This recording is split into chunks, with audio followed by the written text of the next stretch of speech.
Hello everybody, before the video begins I would like to add this special announcement. Tomorrow is going to be the Makuta Let's Build Live. That's going to be at 8 p.m. Central Time US, and it is going to be on twitch.tv/smellslikeComedy. Again, that's twitch.tv/smellslikeComedy. All one word. Be there. Hello everybody. Welcome to the 100 subscriber special.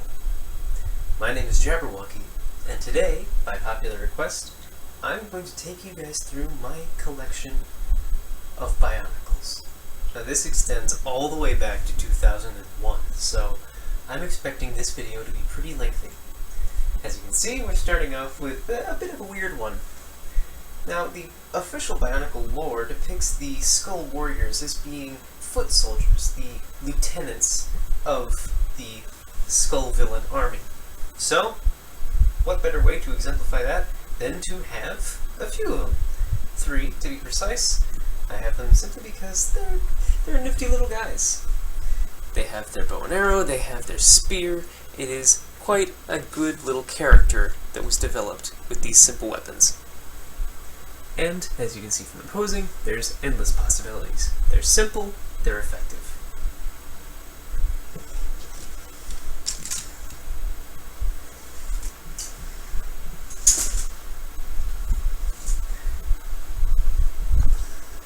Next up in the Skull Villains is Skull Scorpio. Skull Scorpio gets a bit of a bad rap in my opinion. He is an interesting little guy, at the very least. He has this very nifty little gear function to steal the masks off of any unsuspecting Toa, and his claws are, fragile, but interestingly designed. 2 fingers instead of 1 allow for the grip of his claws on a mask to be a little bit more effective than something with only, say, 2.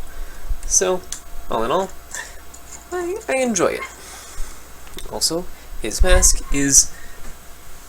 it's okay. It's not the best, but it's not the worst. He's a passable villain.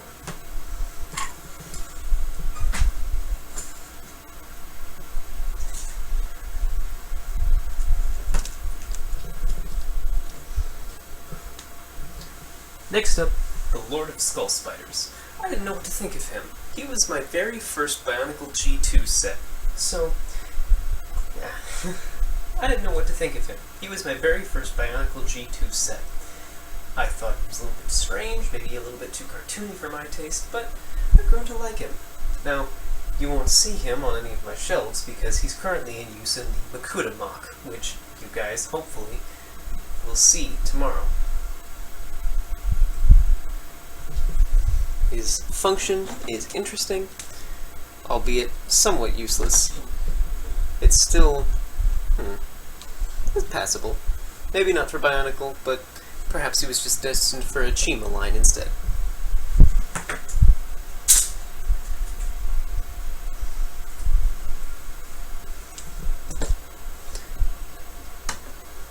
Next up, Okoto and Kulta. Now, Kulta is definitely my favorite skull villain. He is well designed, he looks menacing, his mask looks right for his character, and he is imposing. Put next to Okoto, they are definitely opposites. Okoto is short and stocky, whereas Kulta is tall, lanky, and looks like a brawler. Okoto, he sort of has that dwarf feel. Okoto, also, wouldn't be complete without his Mask of Creation.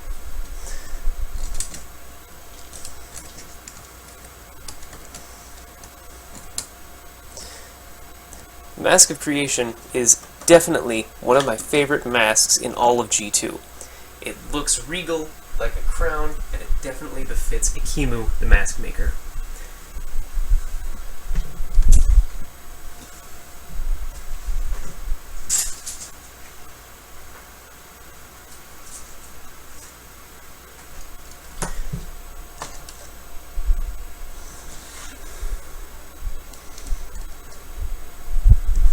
Next up is Umarak, or in this case, Umarak. I have two of him because one of them is in use for the Makuta combiner, while the other I have for display purposes. I do this simply because Umarak is definitely my favorite Bionicle G2 villain, besides the Makuta combiner, of course.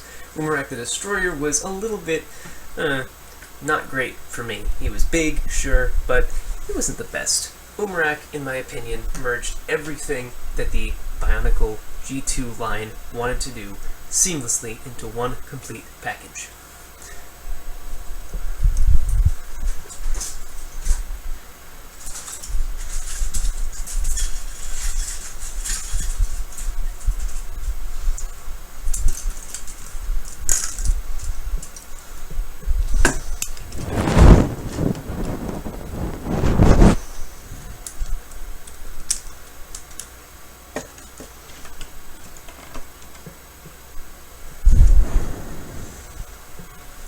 Next up, Tahu, or again, Tuhu. I have two of them for the same reason as I have two of everything else. I do definitely enjoy Uniter Tahu. He is a good build. He merges a lot of stuff from the other Uniters, namely from Onua and Gali and Kopaka. And he is a good build. He's fun, he's interesting, and his weapons are rather cool. These fire swords, even if the extension is somewhat lackluster.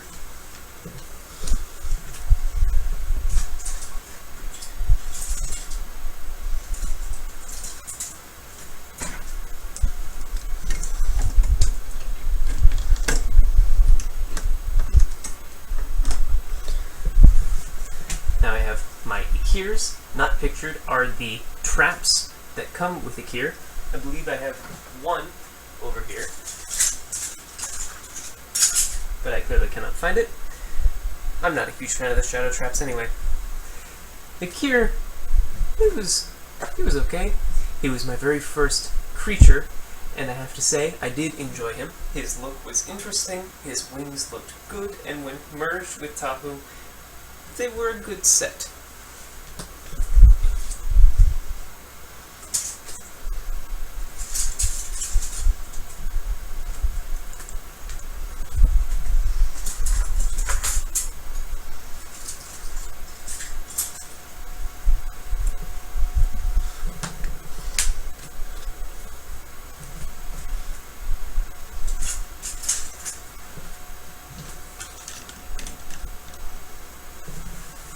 Next up, Onua, or, as the joke implies, Otua.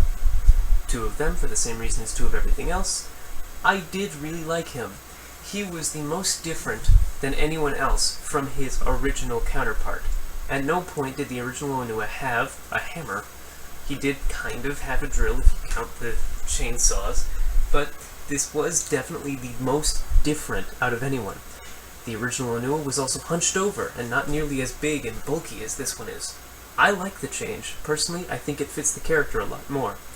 The character that they had, obviously, not the character that was in G1.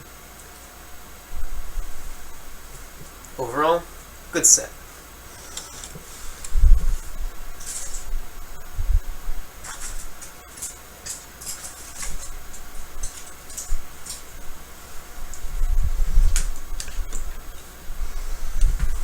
Next up, Pohatu. Unfortunately only one, so I can't make the two joke, even though it would work perfectly for him. Quite honestly, I was a little underwhelmed by this one. He's okay, nothing really special about him, and in this sort of default state, I don't know what to make of him. Having a ball and chain on the end of his staff just doesn't make any practical sense to me. However, I do like doing what IX Roll at IX did with his Pohatu.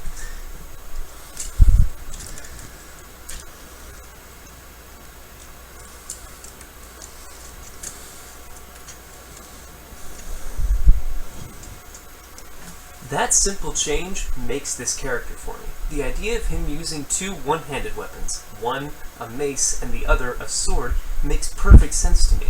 They're great combat weapons, and they are absolutely something that fits in the Bionicle lore, especially since we haven't had a ball and chain weapon like this, I think, ever. Correct me if I'm wrong, but that would be a first.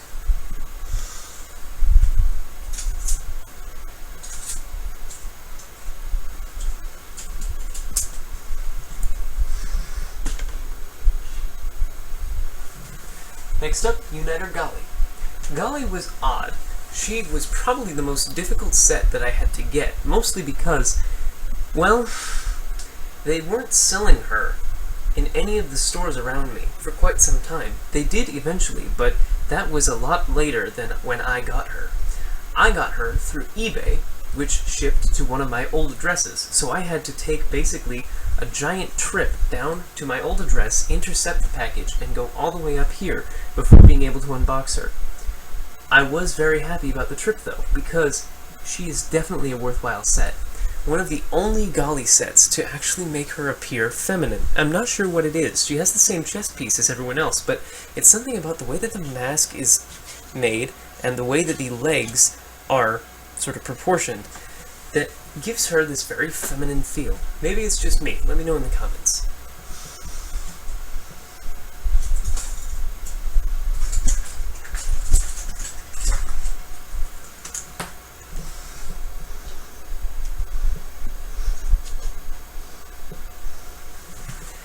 Now, Uniter Lewa.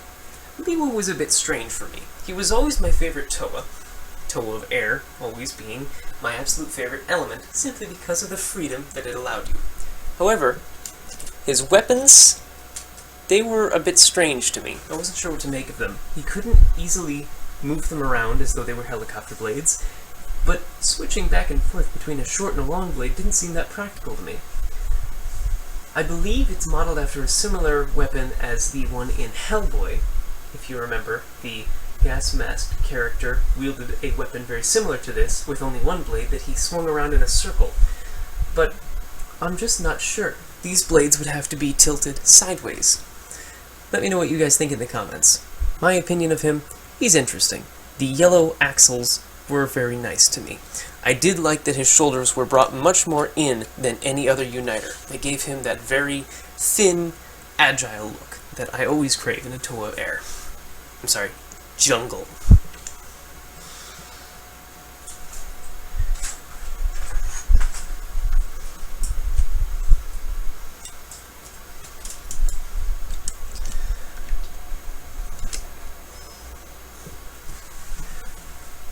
Last for the Uniters, Uniter Kopaka. He is definitely one of my favorite Uniters, and he strikes very close to home for me. I'm from Iceland, and seeing a character like this built as though he is a Viking, it's very interesting to me, and I think they did it just right. His sword is very large, very broad, very fantasy-like. He has his classic shield. I do not have the stickers on it, I apologize. I never liked Lego stickers except for the ones on Umarak the Destroyer, obviously. He has his sword, his shield has this nice little hilt, and I don't know what it is, but he seems almost perfectly proportioned, at least for a Bionicle. Nothing about him seems out of place, his sword looks good, it looks like it fits, and he is definitely one of my favorite adaptations.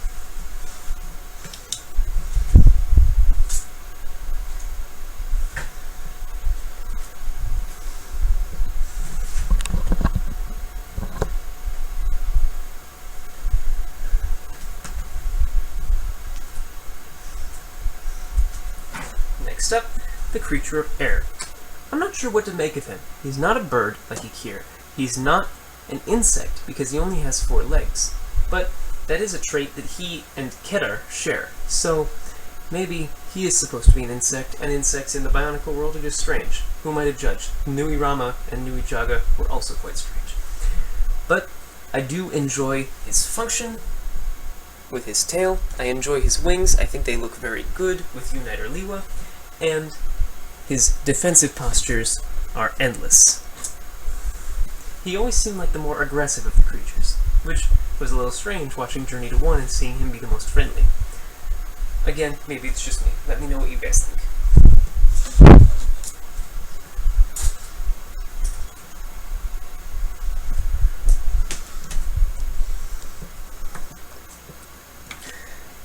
Next up, the creature of water. Sadly, I don't have the stand, which would be ideal for posing this, but I almost never have it out like this. I always have it on Gali's back, simply because it's not that great to look at on its own.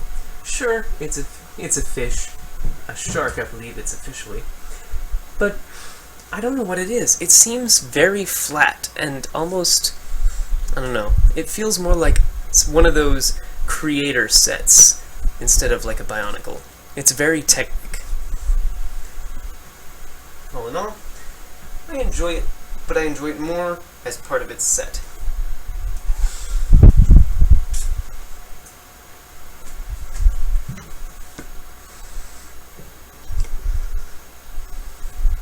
Next up, Creature of Earth. This is an odd one for me. It's got the function of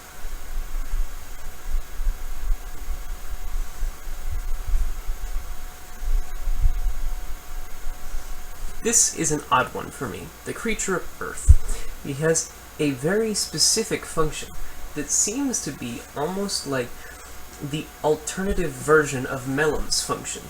You'll see what I mean when I talk about Mellum, but they're very similar looking, yet this one, it does something different. It raises and lowers its arms instead of swinging them side to side. It gives it much needed personality, and I do enjoy having him posed upright as opposed to any of the other creatures which I keep down low to the ground. This is something that I was happy to see mirrored in Journey to 1. I enjoy it, on its own or with Onua.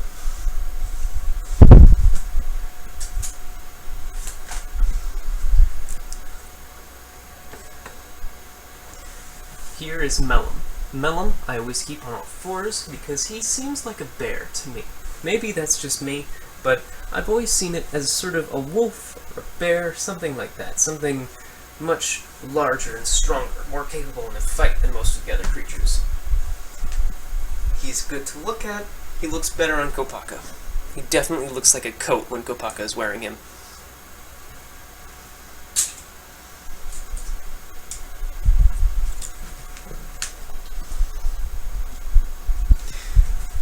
Finally, Ketar.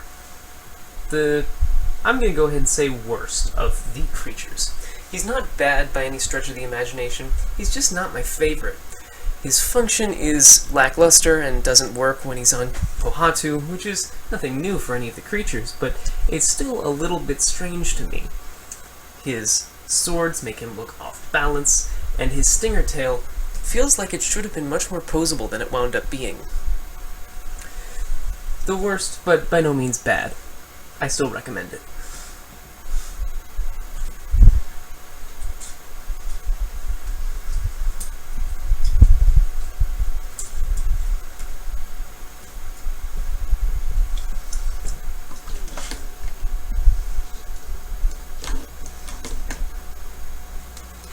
Now we get into the beasts. The first one, Quake Beast. Quake Beast is probably one of my favorite beasts. I wasn't convinced by any of the pictures or preliminary material, but having him in my hands, he's definitely fun. His playability is great, his function is fantastic, even if it does leave this kind of out-of-place lever behind, and he has the best hand design that I've seen in Bionicle. Also, his mask, even though it is not trans-purple, I do understand why they made it a solid color. It's because trans-purple and trans-neon green would probably not have looked very good. Great set. I do highly recommend getting him.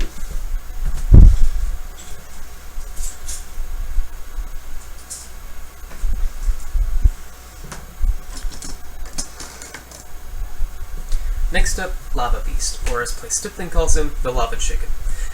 He is probably the most safe of all of the creatures. He is probably the most safe of all of the beasts. There's nothing particularly extreme about him. He is very simple, his gear function is okay, his hands are good, and his overall design is nifty. Starting from the bottom, you have the sort of darker orange colors, then you get up higher, you see he has bright trans-neon orange, almost as though they're in flames. Then moving up to his shoulders, you have these trans-black shoulder pads, almost like smoke coming off of him. It's interesting, it's neat, I do like it. All in all, good set.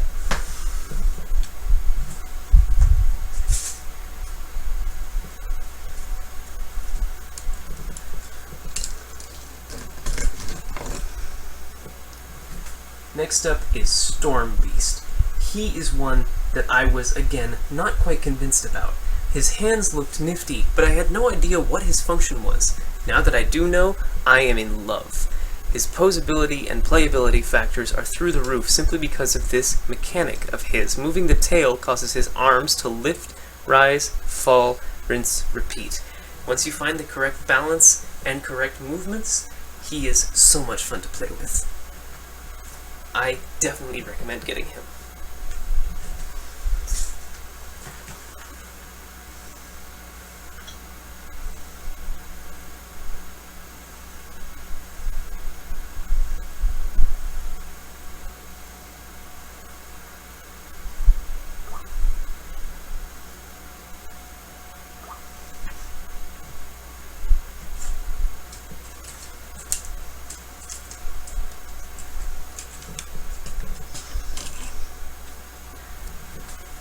Up next, Ikimu the Mask Maker.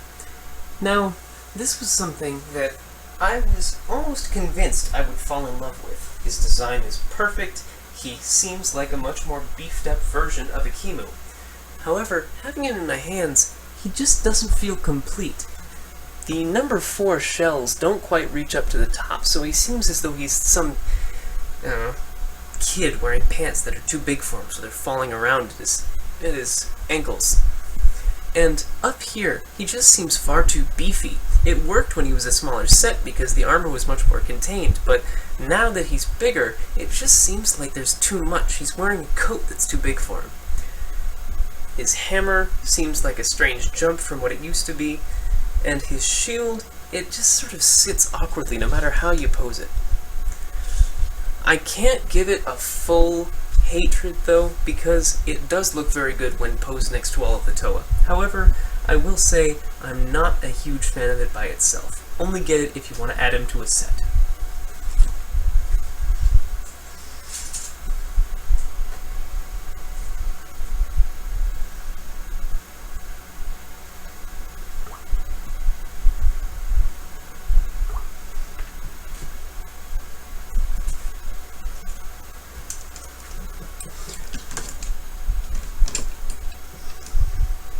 Finally, Umarak the Destroyer.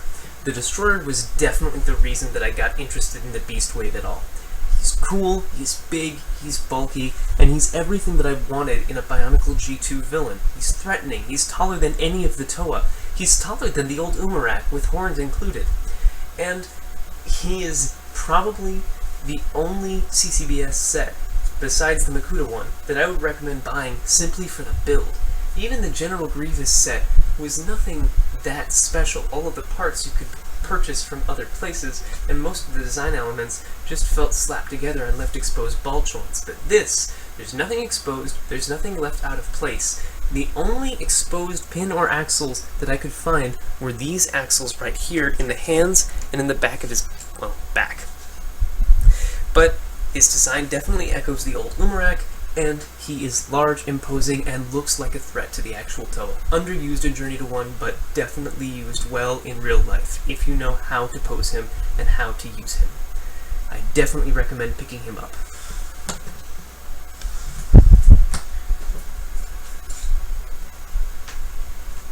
And that's it for all of my Bionicle G2 sets. Let me know in the comments if you want to see my Bionicle G1 set. And that's it for the Bionicle G2 sets. Now for the Bionicle G1 sets. Strap in, boys and girls, this one's going to take a while.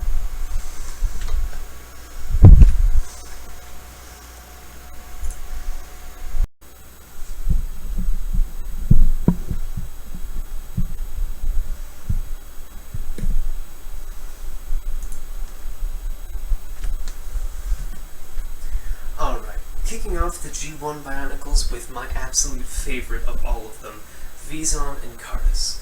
Now, while Cardus is canon, the alternative form of Vizon that comes with the Cardus set isn't, so I went ahead and bought myself all the parts required to make Vizon in his original form. For those of you who don't know, the Vizon and Cardus set turns Vizon into some creepy one-armed freak with a shield in the other, and it changes the Staff of Fusion, which I just couldn't have. So, the Staff of Fusion remains untouched, Vizon is as he always was, and Cardus, with his great big giant set of teeth, is, well, fantastic. my absolute favorite of any of the G1 sets. Let's keep the ball rolling with some Titans.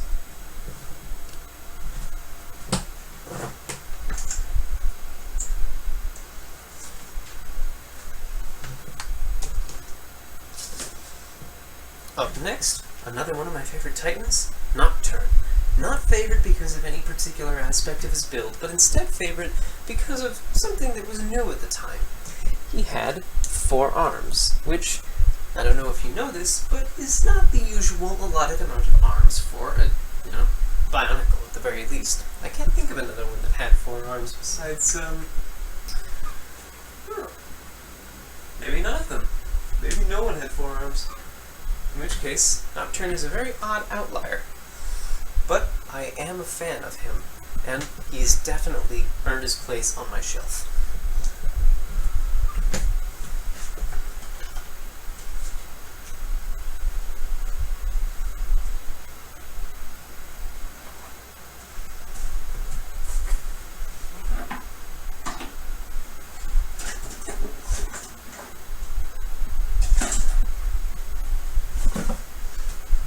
Next up, continuing with the 2007, sorry.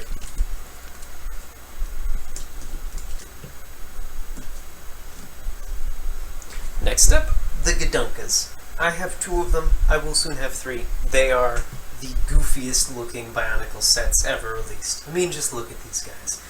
They're silly, they're interesting, and just by looking at them, you know there's something going on in those heads of theirs. They're thinking about, they're plotting, no, they're really not plotting anything. They're just silly little crab monsters who climbed underneath the Mask of Life at some point, trying to find their way from the evils of the Baraki, turning into these deranged lunatics.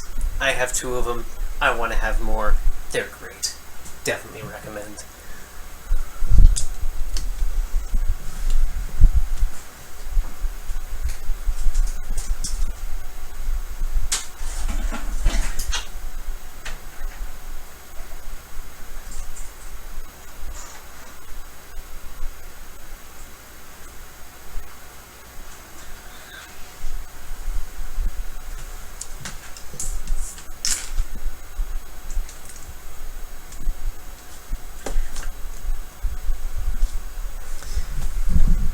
Now for my proudest set that I own. I am very pleased to own these. Karzahni, Sarda, and Idris. Now, unfortunately, Idris is sort of missing an arm. That's for display purposes. Normally, the arm is in the mouth of a Gadunka, but I don't know where the arm went. So, right now, missing an arm. However, owning Sarda and Karzahni is rare enough. Karzahni goes for almost $150 now on eBay for a whole set, and on Bricklink, Sarda's mask, that blue Unua mask, goes for so much. I got them both for a steal, and I am very pleased about that. So, these guys, while it's not the best set ever released, Karzahni is an interesting one. He looks different than everything else. He's got the amazing chain. He uses elec heads for his hands. I mean, what's not to love? All in all, good set. I recommend picking it up if you can for a reasonable price.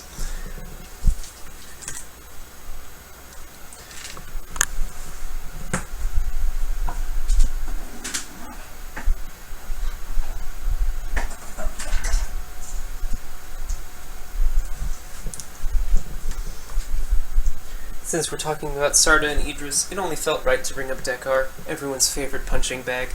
Now, I know this for a fact. Anyone who sets up dioramas for their Bionicles has one Bionicle that they always tend to use as some sort of cannon fodder, someone who's always being abused or run through the ringer. Well, for me, that's Dekar. Ever since I saw him in that Baraki trailer, I absolutely knew he had to be the guy that I threw into the jaws of every waiting monster, the one that I threw off every cliff. Now, in the trailer he had red eyes, but in the set he didn't have any eye stalks, so I took some creative liberties and gave him some red eyes. However, beyond that, he's largely untouched. Untouched. Right up until he gets thrown to the gaping maw of a Baraki. But we're getting to them next.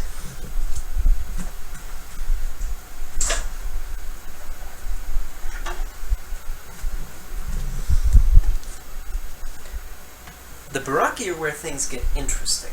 I wasn't pleased with not having pre-mutation versions of the Baraki, so I went ahead and made my own. First up, Elec, who was supposedly the least changed of any of the Baraki. So, I went with as similar as I could in body structure, while still making it clear that it was custom. Elec here being only slightly different. His claws going from these tri-daggers into these claws, and his face being connected via breathing apparatus, or possibly gills, turned into these electrical spikes, perhaps the electricity from his breathing apparatus, which, if you don't know, he only used on land because Elec could actually breathe underwater. Eyes are blue, everything else almost completely flawless. I'm quite pleased with the Elec look.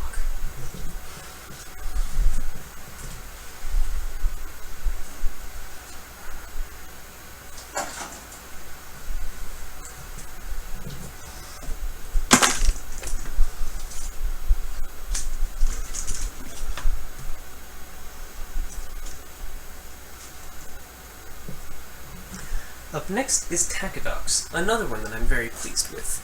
The pre-mutation Takadox has these very nice coattails, and I used red pins almost everywhere on the set that I could find these red spikes. So, red pins and this trans blue piece turn into this red spike and this sort of fluorescent blue piece.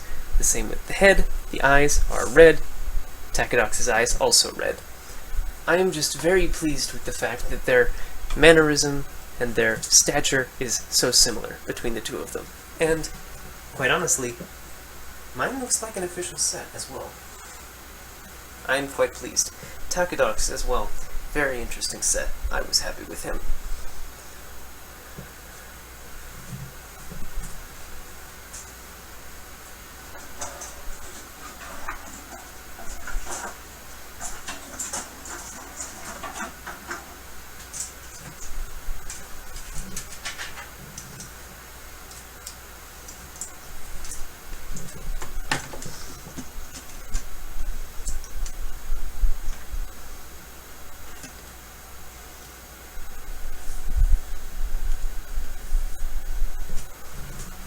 Next up, Karapar, the Brute.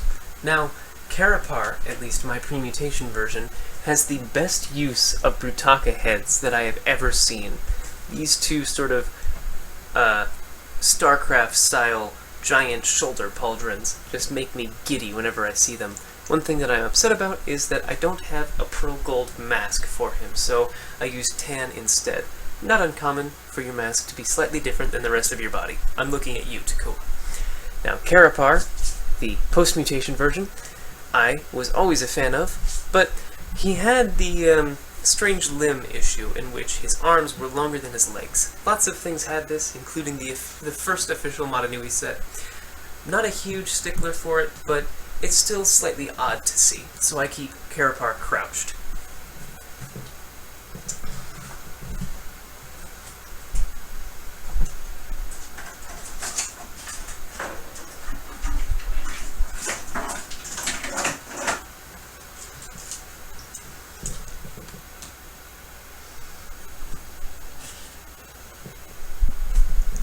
Next up is Mantax. He's perhaps the only one of these Baraki mocks that I'm not super happy about. He still looks the part, and he definitely seems reminiscent of the original Baraki set, but something about him just doesn't look quite right. I gave him these two arm claws because, in my head, Mantax mutated with these claws in his hands, as they already were, but in here, they're weapons, here they become part of him. Then at some point he gets this arm cut off, it starts to regrow this little nub, a squid launcher gets put into it. Also, if you're wondering why none of my pre-mutation Baraki have squid launchers, it's because they weren't actually invented until after the Baraki were mutated. They were invented by Kalmah, who we're getting to next.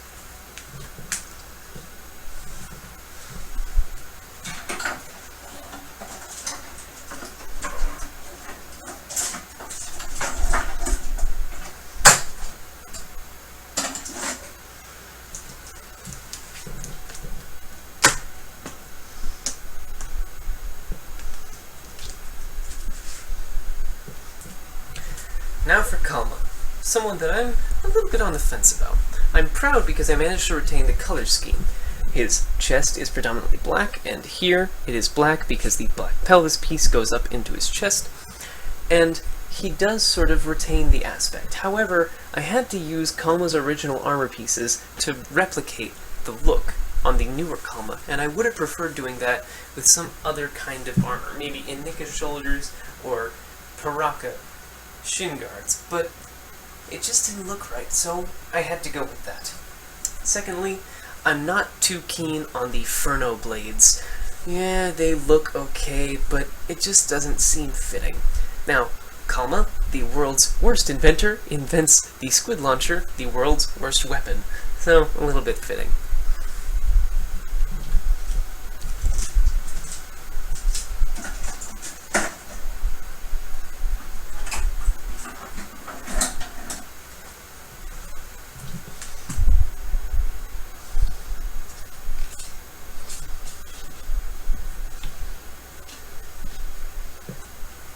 And finally, for the Baraki, their leader, Pridak. Now, my version of Pridak has this nice little crown, which I thought up at the sort of last second. I realized his head shape as a Rakshi head didn't quite fit with Pridak's head shape, so I gave him this little removable crown that then, I assume at some point in the pit transformation, just became part of his head and gave him that iconic face shape. Also, his pauldrons, like a true warlord's, are made of skulls, and his cape is bloody. He wields 2 daggers, which I envision becoming these shark fins. The Pridak set itself, it's interesting. It's got some strange little jankiness to it, but it does look like the most threatening of all of the Baraki, especially considering the blood. Oh, I'm sorry, I mean tribal markings. They're blood, everyone knows it's blood. You're not fooling anyone, Greg Farshdi. All in all, I enjoy it, and for the Baraki as a whole, I'm a huge fan. They were definitely my favorite villain wave. That's why they're probably the only villain wave that I own all of, besides the beasts. Huh.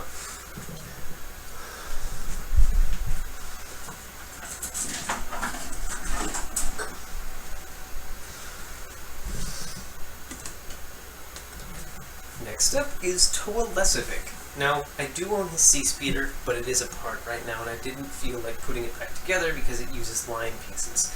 So, for now, I'm only showing off Lesovic. He is okay. He is probably the most underwhelming of the Toa Mahri, but he gets the job done.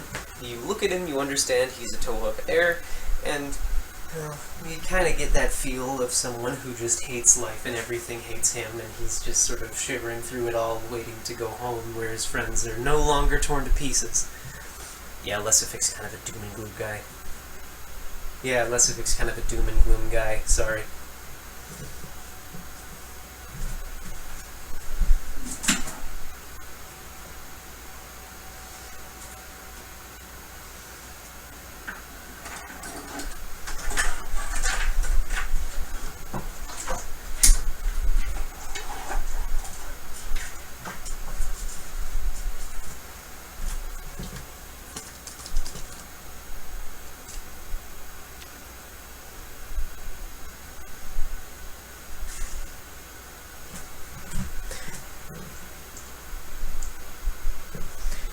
And now for the greatest Bionicle set of all time as voted on by TTV, Maxilos and Spinax. Now, I'm going to separate them very quickly.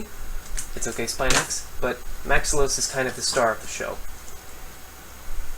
He has that fantastic weapon, very reminiscent of the blade that Kopaka Uniter uses, his shoulder-mounted cannon, which I couldn't have placed better myself, his head turning, his legs, and, of course, his waist, which means that his torso is not just one solid piece, but instead a fully articulated set of shoulders, a neck that can be thrown back, and his legs can move independently of it, allowing for some fantastic posability and playability options, giving him that fantastic stance. Now, with him off to the side, we can focus on Spinax, who is, well, a loyal energy hound, and quite the adorable little puppy, if I do say so myself. Oh yes you are, oh yes you... Okay, so he's not adorable, but he's interesting. and a fitting companion for the best set of all time. However, I would like to say that without Spinax, I still would have probably bought Maxilos. Definitely get your hands on Maxilos and Spinax if you can. It's absolutely worth it.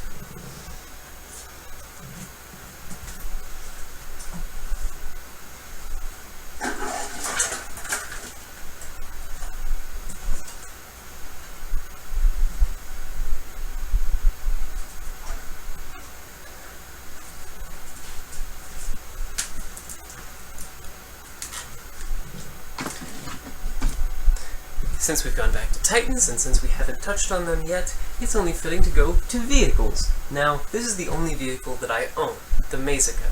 It's okay. I think it's a bit too cumbersome for what it is, however, as a vehicle, I am a fan. The 4 legs make it ideal for stop motions because the 3 legs can hold it up while 1 is in the air, making walking animations so easy. Its turret rotates 360 degrees, even though it's a little bit stuck right now because, well, this sat in the storage area for about 5 years. Classic issue with all of the 2008 vehicles was that they got a little bit rigid if you let them sit. Dust would clog all of their movement areas. However, the Mazica itself, it's okay. Was a little bit overpriced when it came out. I'm still not totally convinced, but I'm happy I have it.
Now, speaking of things that we already talked about that, well, quite frankly, should be shown, my favorite Matoran of all time, the Mask of Light Matoran, or Matoran as they're known. Now, I only have Huki, Holly, Jala, and Takua, but still, they are great sets. And I wish I had more parts from the Matoran so that I could make custom ones. Yes, you can see 2 of those trans-glittery Takanuva masks, because I had 2 of the sets. However, only one of them managed to survive through all the years, while the other died at some point. So, here they are. I absolutely love these sets because they simultaneously have a gear function, which doubles as waist articulation, with legs that are pretty okay for their size, arms with almost full articulation, only missing an elbow joint, but they're so small it barely matters, and the masks can come off. The only gripe I have is that they don't have eye coloration, but they're such small figures, I would have been surprised if they had figured it out.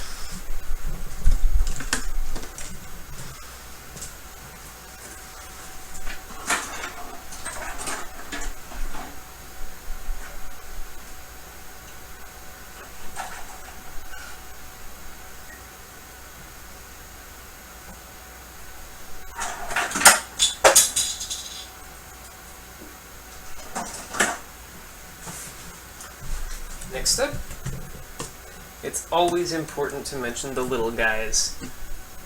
Here are the Mictorns, the McDonald's Matorans that were released in every single Happy Meal in 2002 or 2003, I'm not sure which, but they are cute little dudes. They walk around, they can shoot discs, and there's not much to them. Their feet can move back and forth, and that's about it.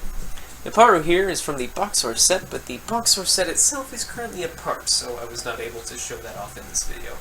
However, believe you me, it is definitely a set worth having. Just if you want to get giddy about some of the old stuff they used to pull in order to make sets look and feel new.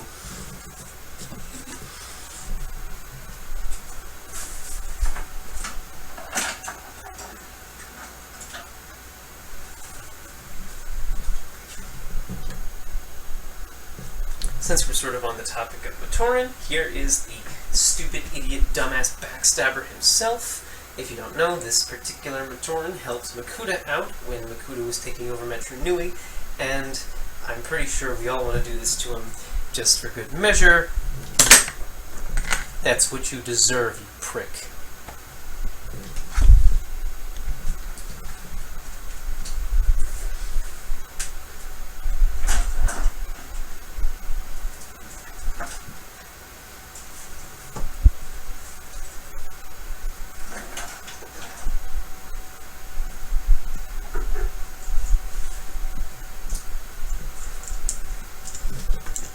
Speaking of Makuta, let's move on to the Makuta Phantoka. These were some of my favorite villains of the latter years of Bionicle. These were, I believe, the villains that directly followed the Baraki, so they were a tough act to follow. However, they definitely pulled it off. This particular one is Vampra. It is a large bat-like creature with a very predator mask and a wingspan of, I want to say, over a foot.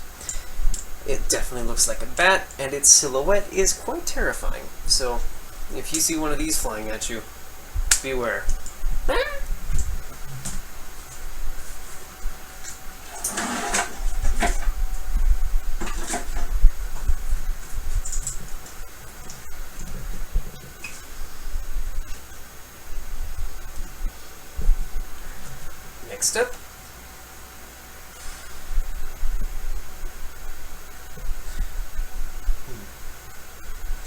Next up, is Makuta.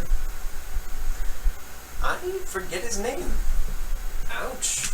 That is quite the tough one for me. I am a little upset that I can't remember his name, actually. Chirox, Vampra. Huh. It's not Spiraea, it's not Icarex. Well, he's a jackass who got overthrown by Icarex.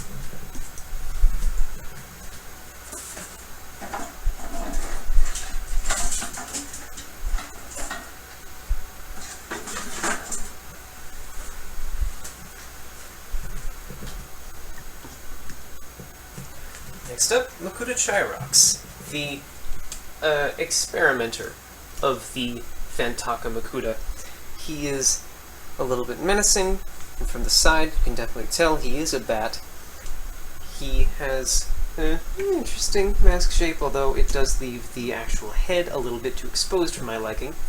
His wings look menacing, his arms are quite long.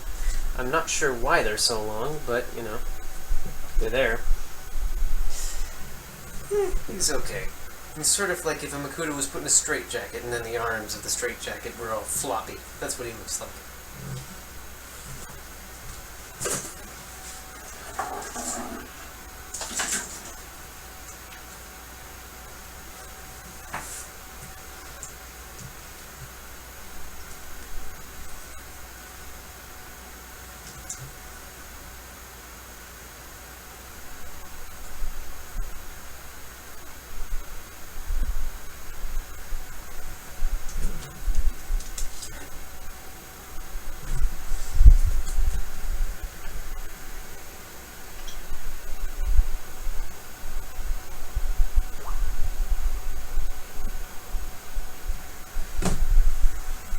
Next up, Mutran and Vikan.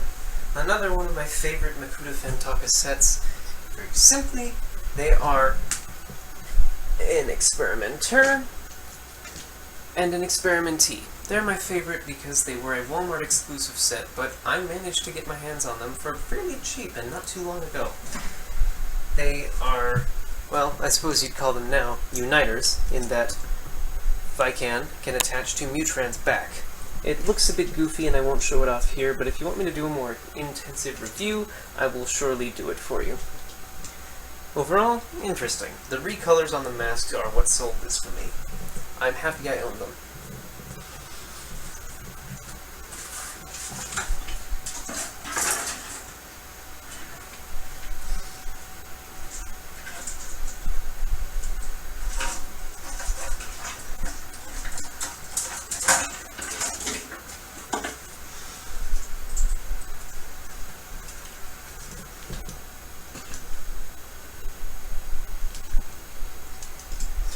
And now, the last of Makuta Phantoka, Makuta Icarax. You might not recognize him because this isn't the mask that he shipped with. However, the mask he did ship with was a Krakan, Makuta Pterodax's original mask. While it made sense from a lore perspective, it just didn't look right. Now, if you know anything about some of the deep lore of the Bionicle series, then you know that Makuta Icarax originally had the Mask of Scavenging, which was a Kanohi mask only ever released on the Voltraz set. So, I went to work, tracked down one of these masks, and put it on Icarax, and it just looks better. Whereas the Krakan is entirely black, this is black and red, which matches the color scheme, and the cheeks out here match almost flawlessly the wings when they're spread out. Having these 4 prongs that sort of curve down with these 4 wings that curve down, it looks perfect. This hand holds a something or other, and this holds a... They look neat, the play function is there, and I'm happy about it. I do definitely enjoy this set, and I'm happy I own it. If anything, for posability, and also having a set that successfully overthrew Pterodax, even if it was for a grand total of 5 seconds. Still.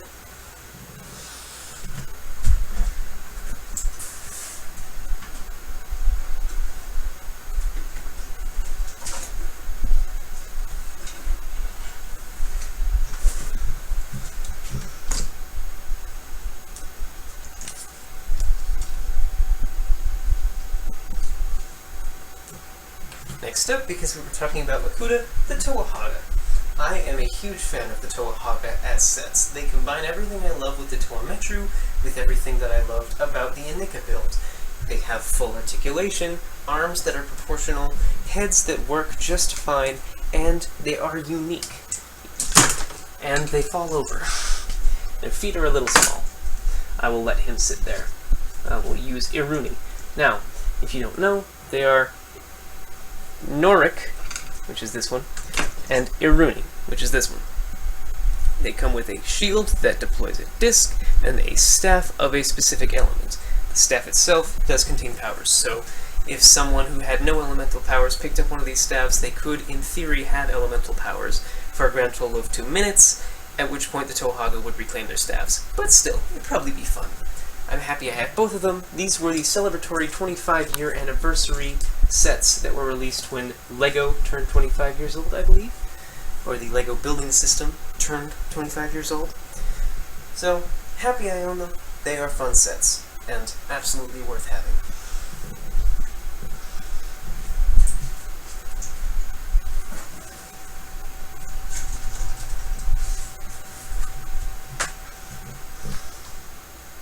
Next up is Turaga Dume. I'm not sure if he's in frame for you. Now, he didn't ship with that Kanohi Vahi. I gave it to him. That's because of a very specific reason in the lore. He was originally going to receive the Vahi from Toa Vakama before he was found out as Makuta Pterodax. Now, what you won't see here is Nivok, Kreka, or Nadiki, and that's for a very special reason. The Makuta Ultimate Duma set is currently under construction behind the camera. You guys will see it eventually, but for right now it's being kept under wraps, and all that's there to announce its existence is Turaga Dume here. So, bask in his glory for all the time you can, but believe you me, it's worth the wait to see the entire Ultimate Duma set.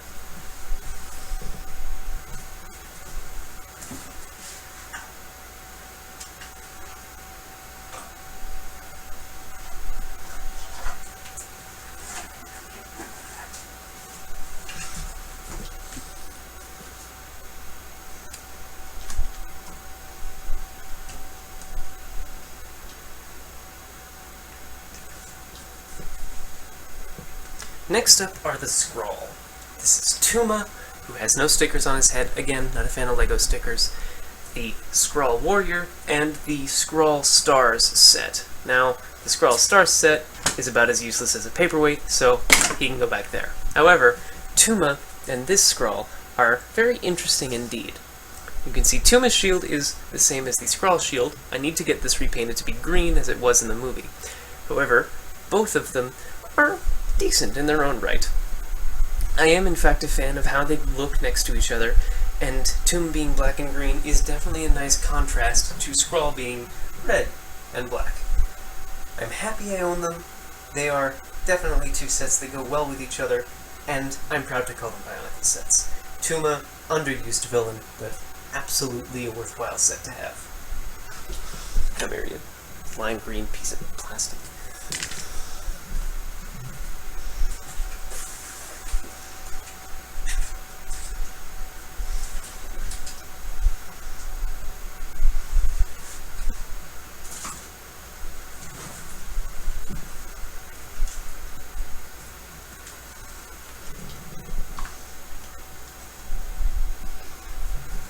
Now we have a moment of silence for a fallen hero. Moment of silence had. Here is Matoro, and for obvious reasons, I own Matoro. Anyone who calls themselves a Bionicle G1 fan should own Matoro. If they don't own Matoro, they're lying. Still kind of breaks my heart. It was probably the most powerful sacrifice I'd seen. Like, I've watched action movies before, but when that happened in the comics, I was dumbfounded. It was a great piece of writing. He was a fantastic character. I'm more than proud to own the set.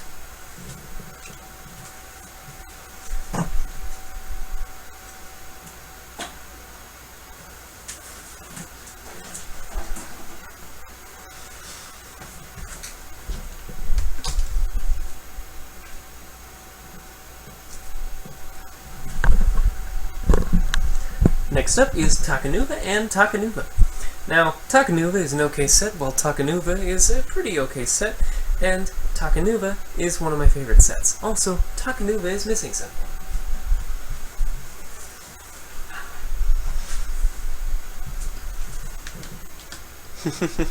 Alright, being serious though, Takanuva 08, which is this one, is one of my favorite Titan sets of all time. He's right up there with Maxilos and Spinax and the Toa Mahri set. He has great posability, he has a fantastic weapon, which is one of the only Titan weapons that actually looks proportionate to him. And he definitely looks like a proper follow-up to Takanuva 03. Takanuva 03 over here, with his Usanui, is probably the best Titan set that was released back in 2003. I know Makuta Phantoka was there, but because you could get Takanuva and Makuta Phantoka in the same bundle, I count them as being the same set. Therefore, they are the best set. Sorry, Poo-Poo. You have a special place in my heart, but you're just not the best. Now, my favorite part of this Usanui is what's inside of it. Now, an interesting piece of lore, the Usanui was made of the 6 Rakshi that the Toa Nuva defeated in order to seek the proper 7th Toa.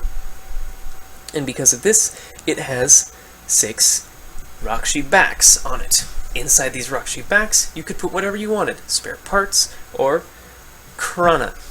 So, I put a golden Krana inside of every single one of these Rakshi backs, and I'm just very happy with how it looks.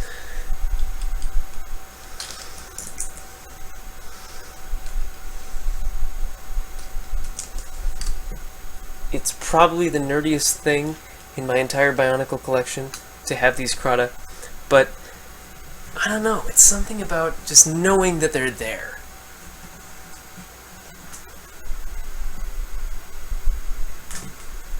I don't know, it's something about just knowing that they're there. No one's gonna see it unless they directly look for it, but even still, it's the principle of the thing.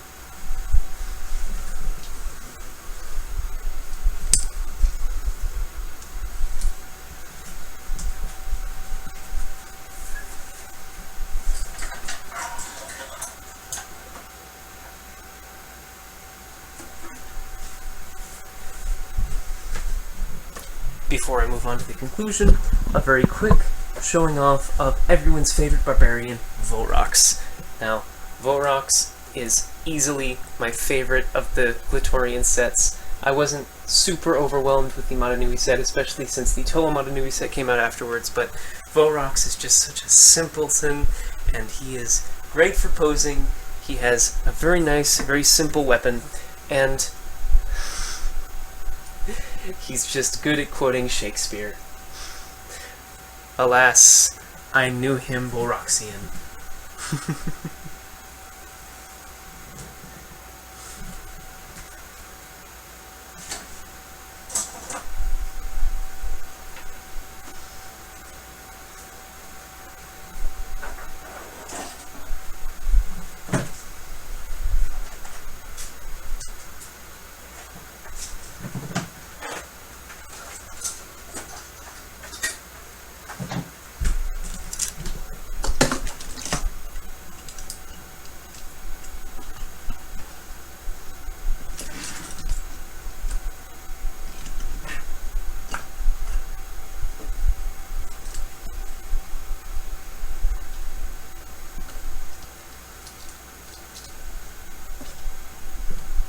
Next up, the whole reason that I wanted to do a collection tour in the first place. These 5 right here, Pohatu, Lewa Nuba, Kopaka, and Gali, they were the first sets I ever had, and I did get them all at once.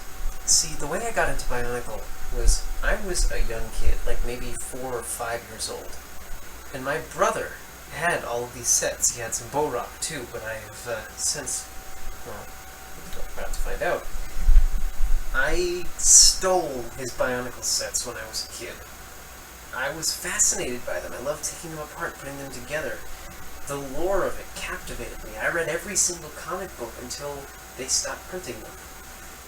And, well, these are what I have to show for it. I haven't taken these apart since the day that I decided not to, which is a funny sentence, but think about it. I had these for 7 or 8 years, at which point I realized they were his, put them together, and gave them a special spot on my shelf. I had a Bulrok too, but I gave that to him as a sort of out-of-the-blue Christmas present one year, just to say, hey, remember this? I do. It's special to me. Quite honestly, these brought me closer to my brother than I ever was.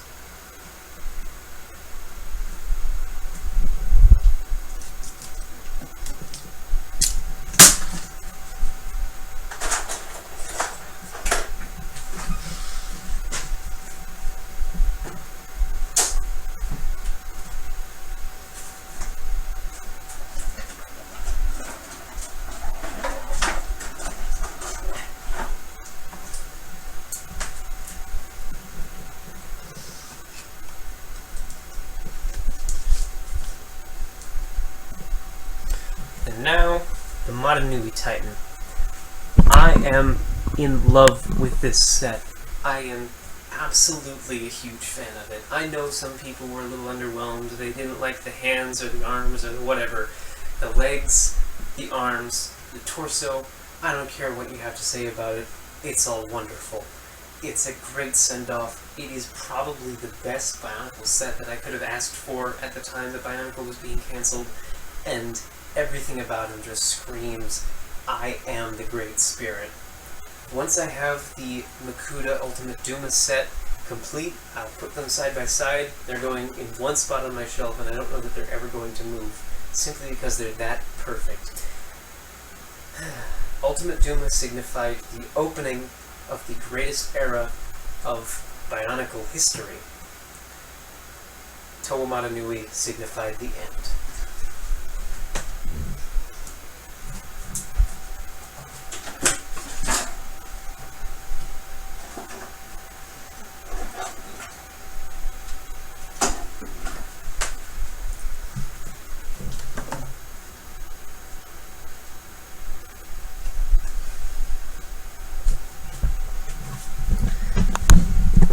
And just like that, it was over. Tahu became Tahu Stars. The ending made some cringe, some a little upset, but for the most part, we were okay. We weren't heartbroken, we were happy with what we had, and to be quite frank, we enjoyed ourselves. So, new and old here, gathered around. I would just like to say this. Thank you all very much for watching. My name has been Jabberwocky. You've been watching Smells Like Comedy. Please don't forget to like, comment, favorite, and subscribe. And as always, I am in your browser history forever.